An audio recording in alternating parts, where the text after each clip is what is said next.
Holy Gospel of our Lord Jesus Christ according to Luke.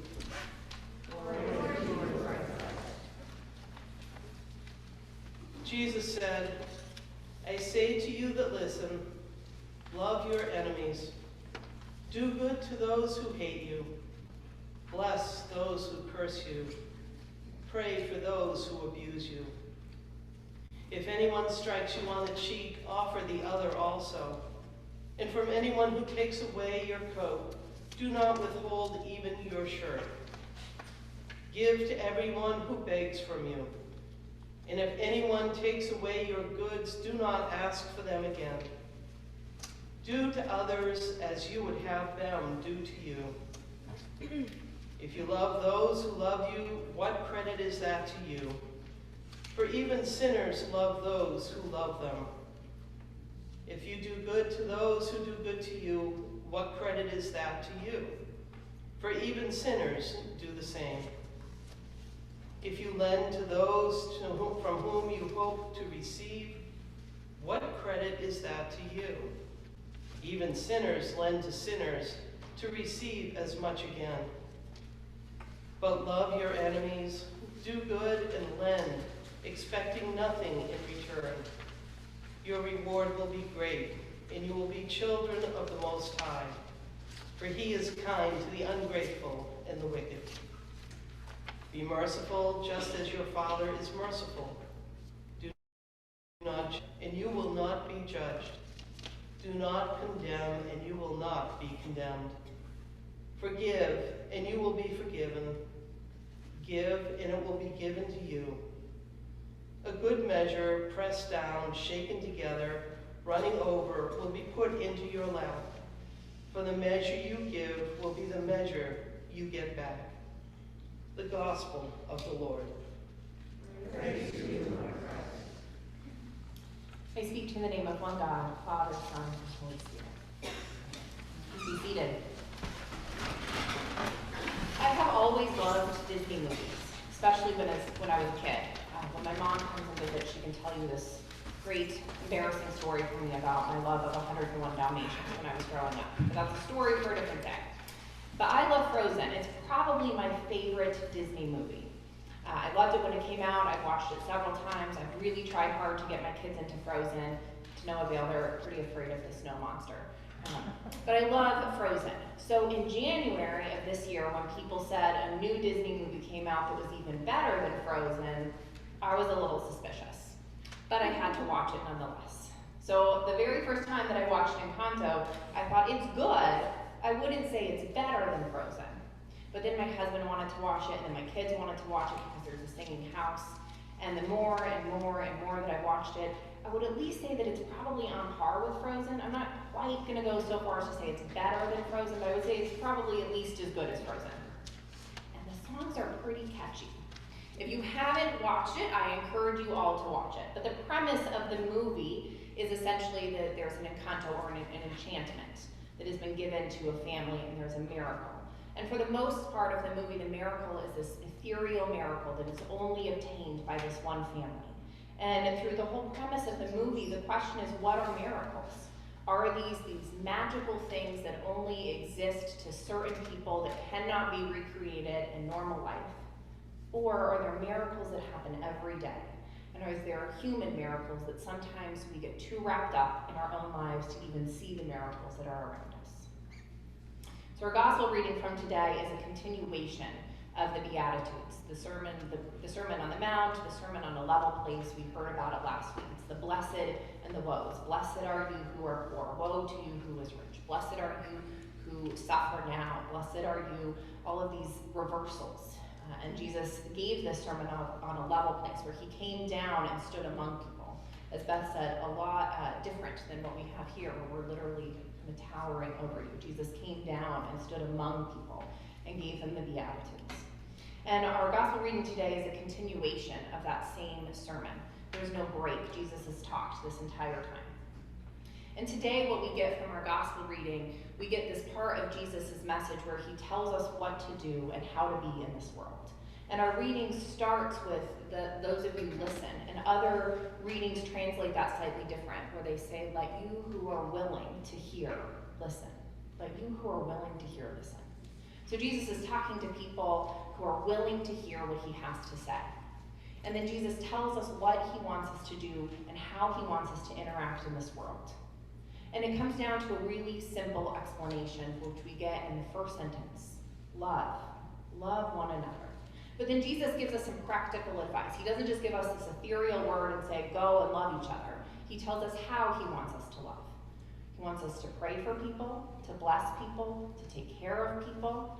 And he wants us to do it to people who are not kind to us, to people who revile us, who abuse us, who strike us on the cheek. And then Jesus differentiates what it means to love as a sinner and what it means to love as a child of God.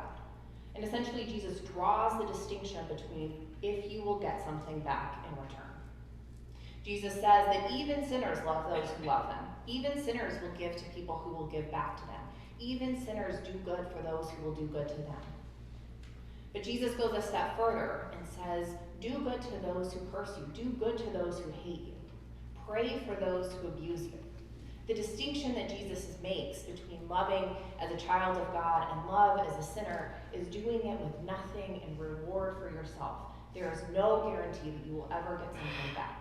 And 9 times out of 10, the people that you are going to love are not going to be the same people that will love you back. And see, that's a hard lesson. Because we want to love people that love us. I want to love people that love me. It's a lot easier to love people who love us in return. It's a lot harder to pray for people who curse me and who say bad things about me. That's a harder step. But here's the thing. When Jesus told us to love our neighbor, and when Jesus told us to love our enemies, Jesus knew that our enemies weren't going to look like us, or act like us, or love like us, or believe like us, or worship like us. And that's kind of the point. Jesus knew that it was going to be hard. And that's the point of the reading. But so how do we do that in our world today? And nestled in this reading that we have from our gospel, you get the golden rule. Treat others the way that you want to be treated. And it kind of settles in the gospel reading and doesn't actually stand out because there's so much other stuff that's going in. But here's where the golden rule comes from. But how do we do that? In 1996, there was a protest that was going on. There was a protest and a counter-protest, as often happens with really contentious subjects, or what are perceived as contentious subjects. And the protesters were mainly black people, and the counter-protesters were mainly the KKK, or white supremacists who had come. And there's this really famous picture that emerges from this protest and counter-protest. And essentially what happens is in 1996, there was an 18-year-old girl, Keisha Thomas, who was a part of the protesting group. And one of the white supremacists got separated from a lot of other white supremacists and was by themselves. And the white supremacists became encircled at some point by the protesters. And the white supremacists fell to the ground. And mob mentality started to take over. And an 18-year-old, Keisha Thomas, who was black, threw herself in front of this KKK person on her hand, on the ground. And there's this famous picture of her putting her hand up around a bunch of people who have encircled this KKK person. This woman who was black literally put her body in front of a KKK member to make sure that he was protected and safe. I think we can all agree that if the situation was reversed and it was Keisha Thomas who was on the ground, it is unlikely that the KKK member would have thrown himself down on the ground to protect her. She loved her neighbor as herself. And the point of that story is that it is awful that an 18-year-old had to do that. It is awful the situation that transpired. And there is no part of her that would have been in the wrong to walk away and to say, this man thinks that I am less than him because of the color of my skin. But the reason the picture is famous is because she did the impossible. Because the story that gets told here is not about the white supremacist on the ground. It is about this courageous, brave woman who loved somebody more than they loved her and offered herself as a sacrifice in this moment. She is the point of the story. And most of us are probably never going to have that moment where we get to have this picture captured of the moment where we love our enemies as ourselves. And hopefully none of us are ever in a situation like she was in where we have to make that choice. But that leaves us with a big gap between how do we live into the world where Jesus tells us to love our enemies as ourselves, to treat people the way that we want to be treated. How do we do that practically? And that bridge is something that I've always struggled with. A few years ago, when I was pregnant with my first son, my son William, when it was my first pregnancy, someone gave us a book, a child's book, that's called I Am Human. It's a phenomenal children's book. If you're ever looking for a book to give a parent, I highly recommend this book. It is not a religious book. And so at the end of the book, they have what they call a mantra. If it was a religious book, they would have called it a prayer. But the entire book goes through what it means to be human. It starts with things like, I am human. I can express joy, and I can have happiness, and I can play with toys, and I can have this wonderful life. It starts with all of the great things about being human. And then the book shifts and says, I am human, and I want to be included, and sometimes I feel left out. I am human, and sometimes I want to be included, and I leave others out. I am human, and I want to feel love and happiness and friendship, and sometimes I don't have that. And I'm human, and sometimes I am the person who perpetrates where people don't have friends. The book goes through the wide range of emotions. And it ends by saying that at some point we're all human, where we do really great things, and we're all human where sometimes we are the people who leave others out, and we're the people who haven't lived up to our expectations or our ideals. The book ends by saying that we're human, and part of being human is getting to correct that. We get to go back to the person that we excluded and say, I'm sorry, would you please come sit with me? I'm sorry that I didn't do this right. And the book ends with a mantra. The book ends with a mantra, and what they suggest that you do, is because it's a child book, they suggest that you teach your kid this mantra, and so that they can say it to themselves, and then when they get older and they understand that there are people who have feelings outside of them, because that's a developmental stage. For a while, kids don't know that people have feelings outside of them, they just know their own feelings. But when they understand that people outside of them have feelings, you teach them to change the mantra a little bit. And then you teach them empathy. And this is a mantra that they say you should say to every single person that you see. You say it in your head, you don't have to stop people on the street and talk to them about it. You say it in your head, and it's what you hope for them. But you start by teaching kids what you hope for them. And so you start with an I statement. So you would start by saying, may I be happy, may I be healthy, may I be free from suffering, and may I know peace. And then at some point, when the kid is old enough, or some point here when we feel like we have had a security in knowing that we are happy, healthy, free from suffering, and peace, we change the I statement to you. We say, may you be happy, may you be healthy, may you be free from suffering, and may you know peace.